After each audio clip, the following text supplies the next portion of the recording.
우리는 지금 모든 사람들이 너무나 잘 알고 있는 이 다윗과 골리앗과의 싸움에 대해서 생각을 하고 있습니다. 이 엘라 골짜기를 중심으로 이스라엘의 군대와 블레셋 군대가 진을 치고 서로 대치하고 있는 그때에 소년 다윗이 그 현장을 방문하게 되었습니다.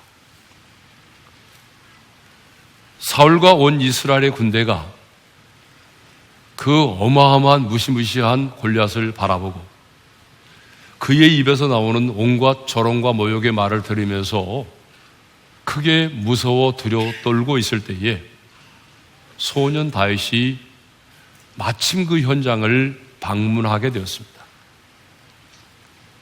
그런데 그 다윗의 방문이 결코 우연이 아니라는 것이죠. 하나님의 오묘한 섭리 때문에 다윗이 그 현장을 방문을 하게 된 것입니다. 사실 다윗은요, 이곳을 방문하기 전에 이미 사무엘 선지자에 의해서 왕으로 기름 부음을 받았습니다. 그렇지만 그의 아버지도 그의 형제들도 그 누구도 다윗을 이스라엘의 왕으로 인정해 주지 않았습니다. 하지만 하나님은 이스라엘의 왕이 될 다윗을 이곳에 보내어 골리앗과 싸움을 통해서 공식적으로 이스라엘의 지도자로 세우기를 원하셔서 그 하나님의 오묘한 섭리 가운데 이루어진 만남이었다는 것입니다. 그 현장의 방문이었다는 거예요. 그런데 다윗의 인생만이 아니라 우리의 인생 가운데도 우리가 이해할 수 없는 오묘한 하나님의 섭리가 있습니다. 우리가 당하는 고난 가운데도요, 우리가 경험하는 아픔 속에도, 우리가 누군가를 만나는 그 만남 가운데도 우리가 이해할 수 없는 하나님의 오묘한 섭리가 있습니다. 그렇기 때문에 하나님의 사람인 우리는요, 남들이 볼 수 없는, 남들이 이해할 수 없는 하나님의 섭리가 있다는 사실을 깨닫고 그 상황과 환경 속에서 상황과 환경만을 바라보지 말고 하나님의 오묘한 섭리를 믿음의 눈으로 바라볼 수 있기를 바랍니다. 그런데 다윗에게만 아니라 이 시대를 살아가는 저와 여러분의 앞에도 골리앗이 있다는 거예요. 내 힘으로 해결할 수 없는 인생의 문제가 뭐예요? 이게 바로 내 앞에 서 있는 골리앗이죠. 나를 힘들게 하고 하나님의 사람인 나를 핍박하고 조롱하는 사람이 있다면 그 사람이 바로 내 앞에 서 있는 내 인생의 골리앗입니다. 뿐만 아니라 지금 우리 앞에는요, 여러 가지 모양으로 변형된 골리앗이 버티고 서 있습니다. 예를 들어 보게 되면 하나님의 존재를 부정하게 만드는 이 세상의 과학과 문명입니다. 이 세상의 과학과 문명 그 자체가 아니라 하나님의 존재를 부정하게 만드는 그 세상의 과학과 문명이 우리 앞에 있는 골리앗입니다. 그것만이 아니라 갈수록 음란해지는 이 세상의 타락한 문화, 하나님의 나라를 대적하고 창조의 질서를 무너뜨리는 거대한 정치 권력, 하나님의 이름을 모독하고 온갖 두려움에 사로잡히게 만드는 어둠의 세력들이 바로 내 앞에 있는 골리앗인 것입니다. 그것만이 아니라 어떤 분에게는요, 관계의 아픔이, 어떤 분에게는 당장 해결해야 되는 경제적인 어려움이, 어떤 분에게는 질병이, 어떤 분에게는 끊어버리지 못한 예습성이, 어떤 분에게는 심각한 자녀의 문제가, 어떤 분에게는요, 심각한 부부의 갈등이 바로 내가 지금 당면하고 있는 골리앗 것입니다. 그래서 사탄은요, 언제나 공격을 할 때에 지도자를 공격하는 것입니다. 사탄의 공격 목표는 언제나 영향력을 가지고 있는 그 지도자를 공격하는 거예요. 그래서 사탄은요, 각 나라의 대통령, 정치, 경제, 군사, 문화 등 각 영역에 있는 지도자들의 생각을 틈타고 들어가서 그 지도자들을 통제하고 조종하려고 하는 것입니다. 그래서 사도 바울은요, 우리의 영적 싸움의 대상을 말하면서 이렇게 말하고 있어요. 통치자들과 권세자들과 이 어둠의 세상 주관자들이라고 말하고 있어요. 왜냐하면 사탄 마귀가요, 이 땅의 통치자들과 권세들과 이 세상의 주관자들을 조종하고 통제해서 우리 가운데 가장 강력하게 역사하고 있기 때문입니다. 그래서 사탄 마귀는 이 땅의 목회자들을 끊임없이 공격합니다. 오늘 우리들 주변을 보십시오. 사탄의 공격으로 말미암아 넘어지고 탈진한 상태에 있는 목회자들이 얼마나 많이 있습니까? 그러므로 교회 안에는, 이 주님의 몸된 교회 안에는 이런 사탄의 공격을 무력화시킬 수 있는 중보기도 특공대가 필요합니다. 물론 우리 교회도 저를 위해서 중보하며 기도해주는 기도의 용사들이 참 많이 계십니다. 요일별로 교회에 나와서 기도하는 중보 기도자들도 있고요, 새벽마다 저를 위하여 정말 기도해주는 그런 분들이 계십니다. 하지만 지금보다 더 많은, 더 강력한 중보의 기도자들이 우리 교회 안에 있어야 합니다.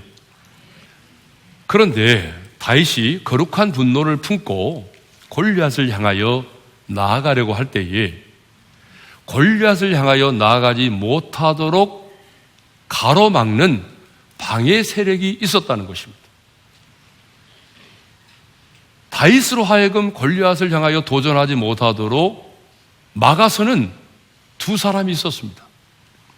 첫 번째 사람이 누구냐면 자기의 가족 중에 가장 큰 형, 그 전쟁터에 참여하고 있는 장자인 형 엘리압이었습니다. 28절의 말씀을 우리 읽겠습니다. 다 같이요, 시작. 큰형 엘리압이 다윗이 사람들이 하는 말을 들은지라 그가 다윗에게 노를 바라 이르되 네가 어찌하여 이리로 내려왔느냐?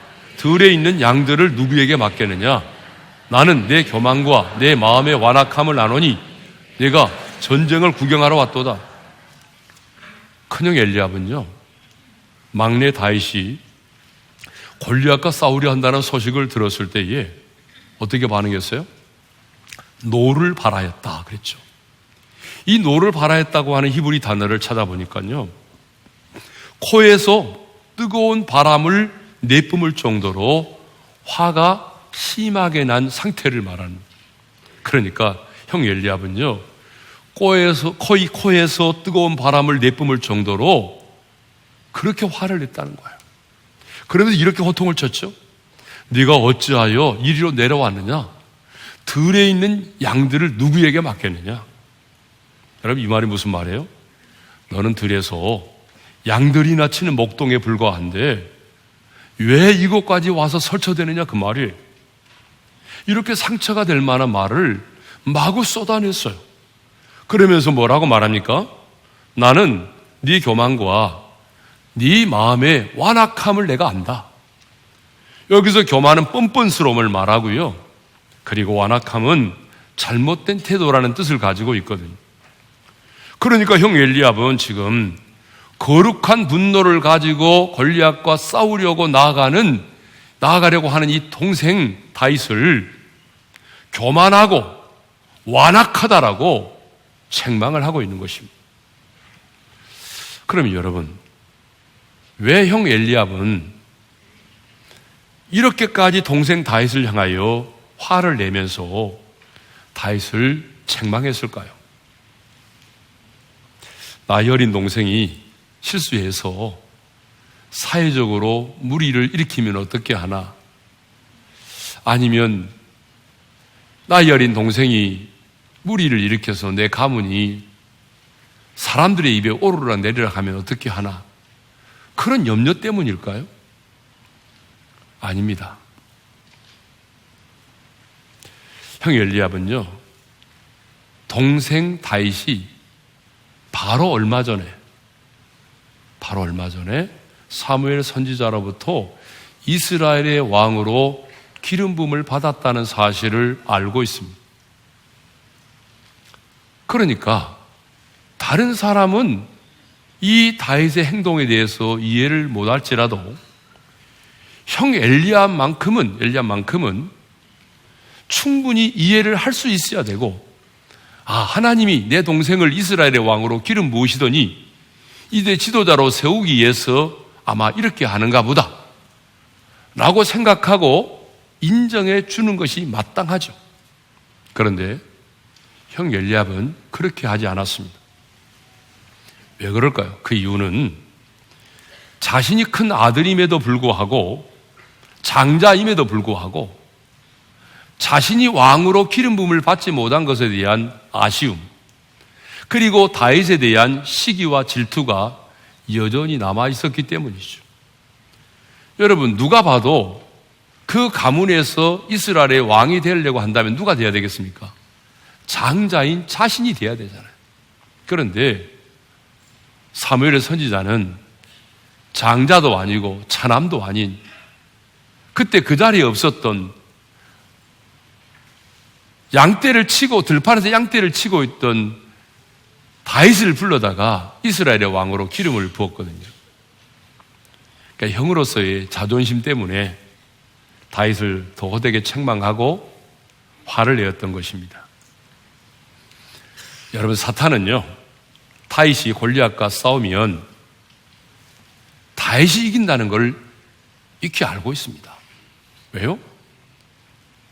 하나님이 함께하는 사람이 다윗이니까, 만군의 여호와의 이름으로 나아가는 자가 다윗이니까, 어린 소년과 블레셋 장수 골리앗이 싸우면 어린 소년이지만 하나님이 함께하는 사람 다윗이 이긴다는 것을 사람들은 몰라도 여러분, 마귀는 알고 있습니다. 마귀는 알고 있어요.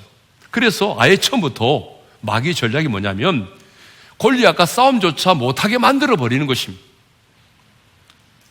그래서 여러분, 늘 비본질적인 문제를 가지고 아군들끼리 서로 다투게 만드는 거 아닙니까? 여러분, 그렇죠? 본질적인 문제를 가지고 다투는 사람 별로 없잖아요. 지금 다 비본질적인 문제를 가지고 서로 다투게 만들어서 결국은 골리앗과의 싸움에 도전하지 못하도록 만들어 버리는 것이죠. 이것이 뭐죠? 사탄이 노리는 전략입니다. 자, 다윗이 골리앗을 향하여 나아가고자 할 때에 나가지 말라고 방해하는 또 다른 사람이 나타났어요. 그 사람 누구죠? 바로 사울 왕입니다. 첫 번째 불의의 사람은 내 가족 중에 한 사람이잖아요. 두 번째로는요, 가장 권세를 가지고 있는, 명령하게 되면 거절할 수밖에 없는 그런 왕이었다는 사실입니다. 여러분, 사탄이 골리앗을 향하여 도전하려고 할 때에 누구를 우리 앞에 세워서 방해합니까? 내가 거절할 수밖에 없는 사람들이잖아요. 내 가족 중에 한 사람, 가장 나를 잘 아는 사람, 때로는 내가 그걸 거부할 수 없는 그런 이치에 있는 사람, 그런 사람을 통해서 방해를 한다는 거죠. 다윗을 만난 사울왕은 참 너 대견하다, 어떻게 네가 그런 생각을 했니? 이렇게 인정하고 칭찬을 해주기는커녕 이렇게 말하죠. 33절이죠. 읽겠습니다. 시작. 사울이 다윗에게 이르되 네가 가서 저 블레셋 사람과 싸울 수 없으리니 너는 소년이요 그는 어려서부터 용사임이니라. 무슨 말입니까? 너는 소년이고 저 블레셋 장수는 용사이기 때문에 너는 안 된다는 얘기입니다. 이 전쟁은 하나 많아야 너는 안 돼. 너는 경험도 없고, 전쟁의 경험도 없고 너는 어리기 때문에 저 골리앗과 싸워 승리할 수 없으니까 포기하라는 거죠. 한마디로 너는 안 돼, 그런 얘기입니다. 사탄은 이렇게 해요. 사울 왕을 통해서 부정적인 생각을 갖게 만들고 다윗의 그 사기를 꺾어 놓으려고 했던 거죠. 근데 여러분, 이것이 사탄이 자주 사용하는 전략이라는 걸 아셔야 됩니다. 이렇게 골리앗을 향하여 도전하려고 할 때에 도전하려고 했던 다윗이 뜻하지 않게 형 엘리압과 사울 왕으로부터 나가서 싸우지 말라, 도전하지 말라고 하는 그런 방해를 받았습니다. 형 엘리압으로부터는 비난과 질책을 받았습니다. 목동으로서 양떼를 칠 것이지 왜 여기까지 와서 설쳐대느냐는 핀잔을 받았습니다. 아니, 교만하고 완악하다고 하는 인격적인 모독까지 받았습니다. 하지만 다윗은 이렇게 반응했습니다. 여러분, 29절과 30절을 읽겠습니다. 시작. 다윗이 이르되 내가 무엇을 하였나이까? 어찌 이유가 없으리까 하고 돌아서서 다른 사람을 향하여 전과 같이 말하며 백성이 전과 같이 대답하니라. 다윗은 엘리압의 비난에 대해서 내가 무엇을 하였나이까? 제가 아무런 이유 없이 괜히 왔겠습니까? 나는 간단한 대답만 하였습니다. 그리고는요, 더 이상 내가 형과 얘기를 하게 되면 영향을 받겠다 싶으니까 돌아서서 다른 사람과 전과 같이 골리앗과 싸우는 문제에 대하여 대화를 나누었습니다. 다윗은요, 형 엘리압에 대해서 분노하지 않았습니다. 맞서 싸우지 않았습니다. 사실 다윗은요, 얼마든지 사람들 앞에서 그렇게 말하는 자신의 형 엘리압을요, 망신 줄 수도 있습니다. 어떻게 해요? 이렇게 하면 되잖아요. 여러분, 이렇게 말하는 저분이 제 형입니다. 그런데 제 형이 왜 그렇게 말하는지 아세요? 왜 형이 저에게 대해서 이렇게 화를 내고 저에 대해서 질책하는지 아십니까? 장자로서 자신이 이스라엘의 왕으로 기름 부음을 받지 못했어요. 그 시기심과 질투 때문에 이렇게 말하는 겁니다. 여러분, 얼마든지 이렇게 형에 대해서 말할 수 있었습니다. 만일 다윗이요, 자신의 마음을 다스리지 못하고 그 자리에서 형과 대판 싸웠다면 어떻게 되었을까요? 골리앗을 향하여 나아가 싸울 수 있었을까요? 아마 형과 싸웠다고 한다면 형제 간의 싸움이라고 하는 추한 모습만 남긴 채에 초라한 모습으로 모든 힘을 다 소진하고 집으로 돌아가야만 했을 것입니다. 그런데 여러분, 다윗은 분노하지 않았습니다. 맞서 싸우지 않았습니다. 또 사울왕으로부터는 너는 소년이고 그는 장수이기 때문에 너는 안 돼, 너는 안 된다니까 라고 하는 그런 부정적인 그런 말을 들었지만 다윗은 포기하지 않았습니다. 자, 이것을 보게 되면요, 다윗은 골리앗과의 싸움에 앞서서 자기 자신과의 싸움에서 승리했다는 것입니다. 그렇습니다, 여러분. 우리도 골리앗과의 싸움에서 승리하려면, 아니, 내가 골리앗을 향하여 도전하려면, 아니, 마귀의 관계를 무력화시키고 사탄의 경관지를 무너뜨리려면 먼저 내 자신과의 싸움에서 승리를 해야 된다, 그 말입니다. 자신과의 싸움에서 승리한 자만이 골리앗을 향하여 도전할 수가 있습니다. 2010년 올해 우리 교회의 표가 하나님의 사람이여 도전하라는 거잖아요. 그러니까 우리가 이제 다양한 분야에서 하나님의 사람으로 도전을 해야 되는데, 도전하기에 앞서서 중요한 게 뭐냐면 내 자신과의 싸움에서 승리해야 된다, 그 말입니다. 내 자신과의 싸움에서 승리하지 못하면 우리는 도전할 수가 없어요. 내 자신과의 싸움에서 승리하지 못하면 우리는 영적인 전쟁을 치를 수가 없습니다. 그러니까 여러분 자신과의 싸움에서 승리하시기 바랍니다. 이제 마지막으로 다윗의 인생 가운데 만일 골리앗과의 만남이 없었다면 어떻게 되었을까를 한번 생각해 보겠습니다. 다윗의 인생 가운데 골리앗과의 만남이 없었다면 다윗은 베들레헴 들판에서 양떼를 치는 목동으로 지내고 있었을 것입니다. 그런데 다윗은 사울과 이스라엘의 온 군대가 무서워 헐벌 떠는 그 골리앗을 만났기 때문에 다시 한번 강조합니다. 골리앗을 만났기 때문에 다윗이 그 시대의 위대한 용장이 되었습니다. 그리고 백성들로부터 이제 계속적으로 전쟁에 참여하면서 다윗은 만만이라고 하는 그런 칭송을 듣는 지도자가 되었고 마침내 이스라엘의 왕이 되었습니다. 그러니까 골리앗과의 만남이 다윗의 인생에 있어서 뭐예요? 터닝 포인트가 되었다는 것입니다. 골리앗과의 만남이 다윗에게는요 가장 큰 축복이 되었고 성공의 기회가 된 것입니다. 골리앗을 만났기 때문에 다윗은 만군의 여호와의 이름을 만방에 드러냈던 것입니다. 여러분 바울도 보십시오.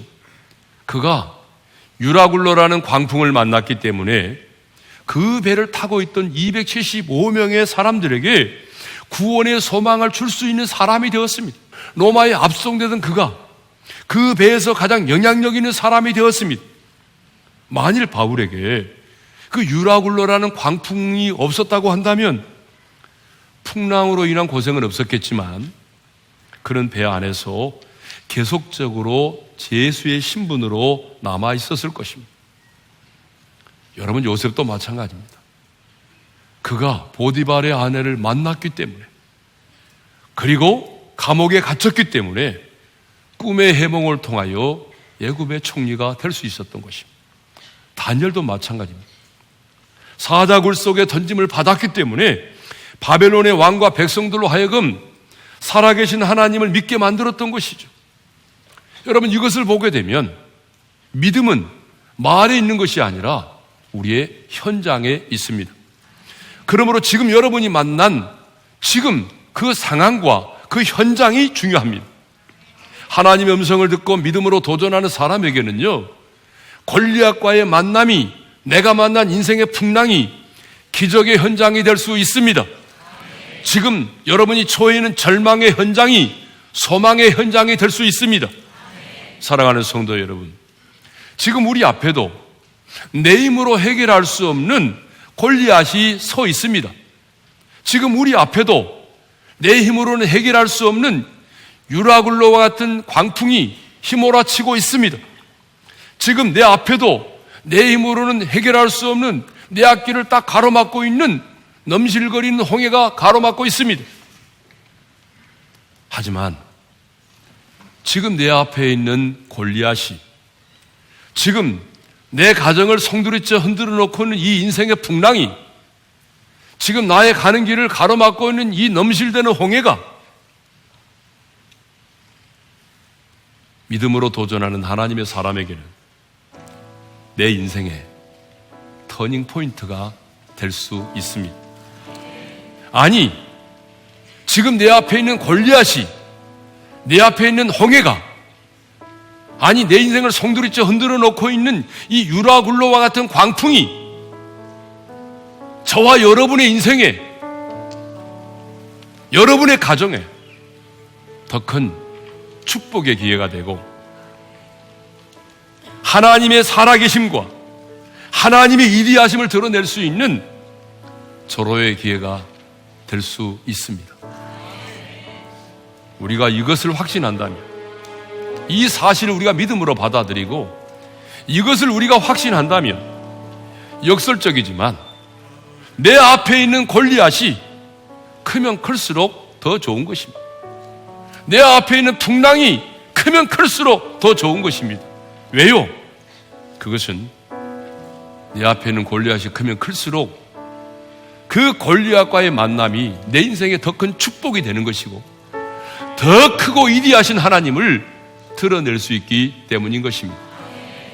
그러므로 이제 여러분 앞에 있는 골리앗을 두려워하지 마시고 믿음으로 도전하시기를 주님의 이름으로 축원합니다.